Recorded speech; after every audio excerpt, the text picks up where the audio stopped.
Ibinunyag ni Department of Interior and Local Government Secretary John Vic Remulla na dalawang politiko sa Northern Luzon ang nasa likod ng iligal at malaking pagawaan ng sigarilyo sa Pampanga.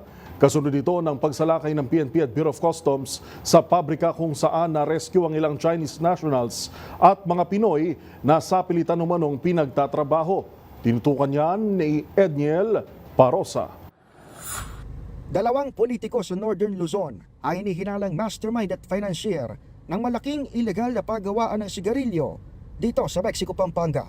Yan ang sinabi ni Interior Secretary John Vic Remulla sa kanyang inspeksyon sa pabrikang unang ni-raid ng Philippine National Police at Bureau of Customs itong 28 ng Enero.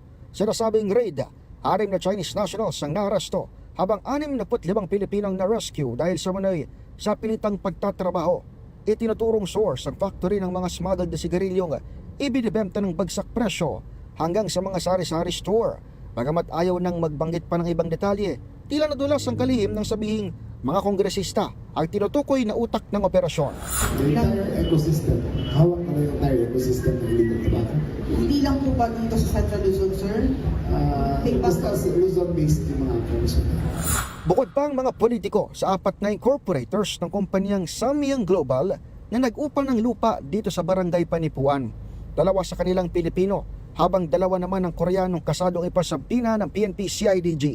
Maliban sa atraso sa agricultural smuggling, kakasuhan din ng human trafficking ang mga may-ari dahil sa malapogo na pagkulong sa mga trabahante. Illegally detained. Dito lang sila, hindi sila nakakalabas, pinapakain lang sila. Parang ang sinabi 15,000 naman, tapos may tirahan tsaka may pakain. Kaya umano ng paggawa ang makapag-produce ng 400 milyong pisong halaga ng produkto sa loob ng isang araw. Ganito kalaki ang nawawala sa pamalaan. Mula na mag-operate ang pabrika nitong nakaraang buwan.